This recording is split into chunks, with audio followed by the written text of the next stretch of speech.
Thanks so much for joining us today. I wanted to ask you about the WWAMI program. We're at 40 seats each year right now. Is it enough? Well, first of all, Melissa, thank you for having me today. I greatly appreciate it. I've always loved coming and talking to you and your predecessors here. We do have 40 WWAMI seats. We passed a concurrent resolution suggesting that we get more seats in the future.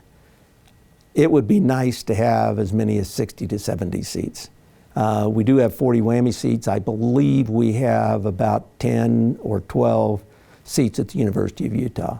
So we are getting fairly close to where we should be with a state population of 1.8 million people with respect to medical school slots. We've done well.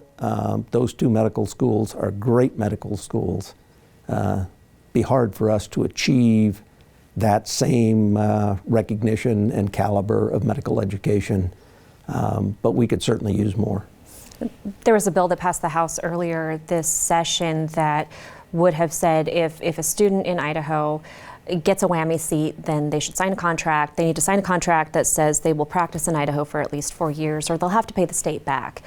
How do you feel about that legislation, and is it going to hurt the state's chances of recruiting students for those seats? I think it's going to be a trade-off in this respect. We know that certain people don't want anything to do with rural medicine, primary care medicine, etc. They want to become specialist or subspecialist. Idaho, I think, is fairly well represented in that category, but we certainly are underrepresented in primary care specialties, family practice, pediatrics, etc.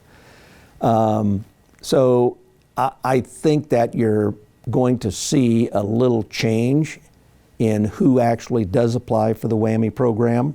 Now, there's certainly young people who live in Idaho that certainly want to come back to our larger metropolitan areas that want to practice orthopedics or some form of surgery or whatever, and would be happy to sign a contract like that.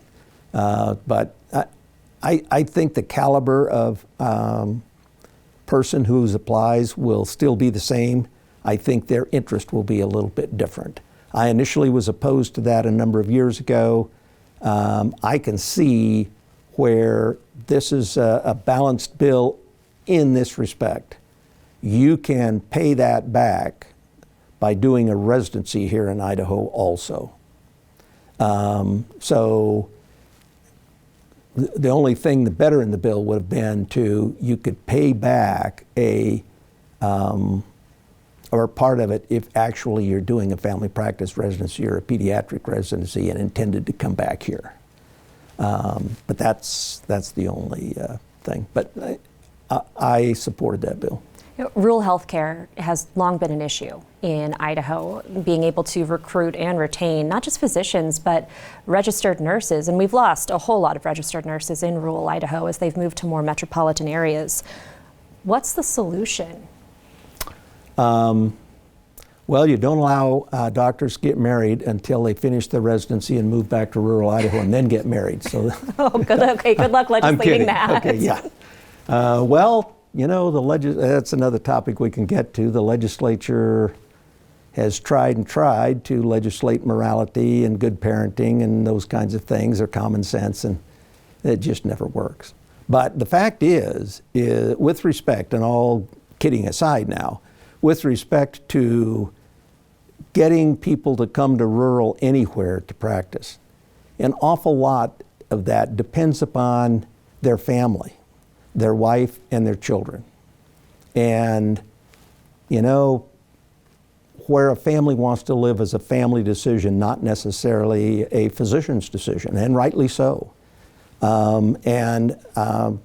Rural medicine is a whole different animal than medicine in Boise. For instance, Burley, as an example, you know, if you live in Burley, Idaho, you have access to health care about 35 and a half to 40 hours a week.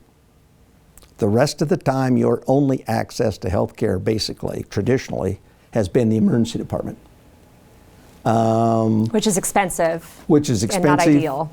Not ideal, et cetera. I think that's one of the main reasons that we are not seeing our rural areas grow as much as we're seeing our urban areas grow.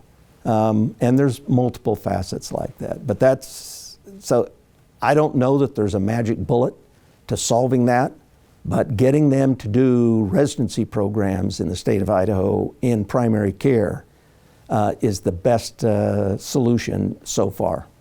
So expanding the residencies to the extent that we can is probably the number one thing that we should be attempting to do.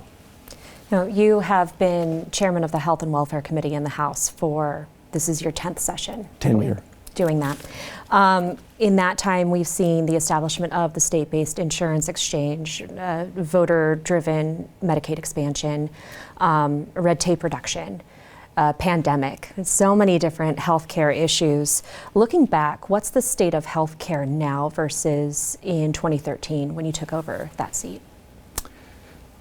I think the first thing I thought of when I entertained that question is, from a legislative perspective, is what people are trying to do with health care.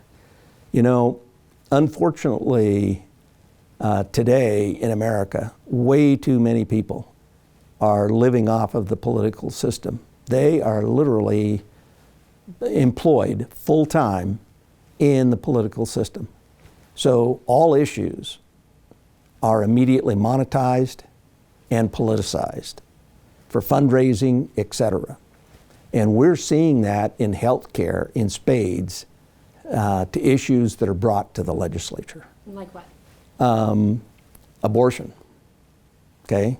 Not related to healthcare, but guns, et cetera. Those are big fundraising issues, but it's not healthcare. You know, that's not what we should be trying to do with health care in the state legislature. What we should be trying to do is to increase access. We should be trying we have excellent health care in the state of Idaho, but what we really need is we need some infrastructure. We need broadband related to health care. For telemedicine access. For telemedicine access, et cetera. Now, you and I have spoken previously about telemedicine isn't the sole answer for access to all aspects of medicine. But one of the greatest shortages we have in the state of Idaho is behavioral health services. And that is the poster child, literally, for access to patient care in behavioral health is telehealth, okay? And I don't mean just in Idaho, but across state boundaries and throughout the nation. You know, you touched on something I wanted to ask you about, which is not just the tone of the conversations around healthcare, but the tone in the legislature. You said that so many of these issues are becoming monetized and politicized instead of focused maybe on problem solving.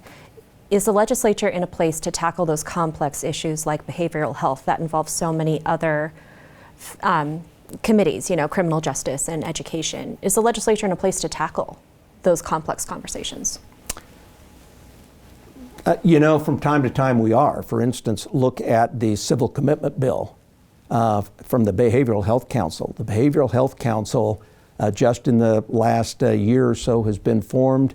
It is across all three departments of state government, departments being the judicial department, the executive department, and the legislative department. In the Constitution, those are referred to as departments, not branches. So we are setting up mechanisms to do that.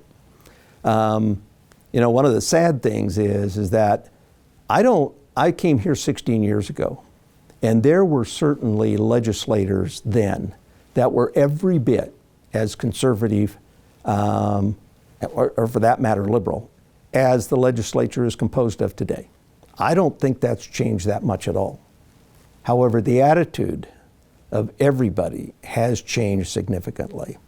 You can take the most conservative legislator back then that I know of, and there were several, but everybody was always courteous, kind, and there was this gentleman's agreement that whatever the issue is, you state your position on the issue, you never make it personal, you never get mean or mean-spirited, you don't fundraise off of that, and you don't go back and start bashing people in social media, et cetera, because of whatever their vote is.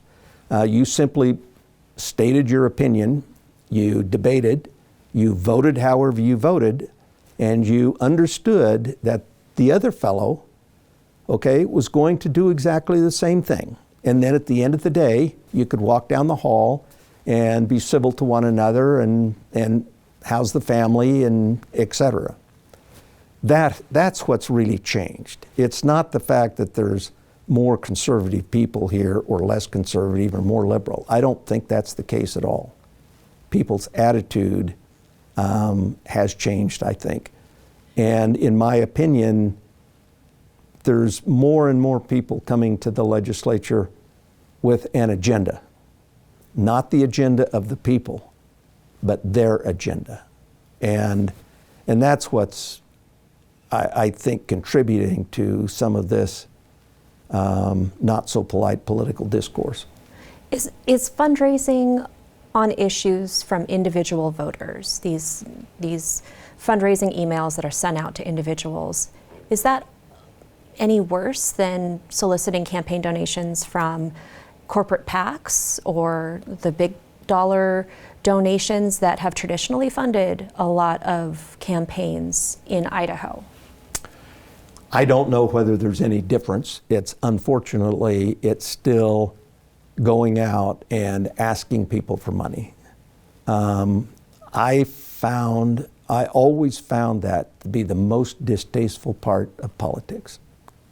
Absolutely the most distasteful part. I was raised on the fact that you have to be self-sufficient and self-supportive. And if you had to ask people for money, then there was a taint to that.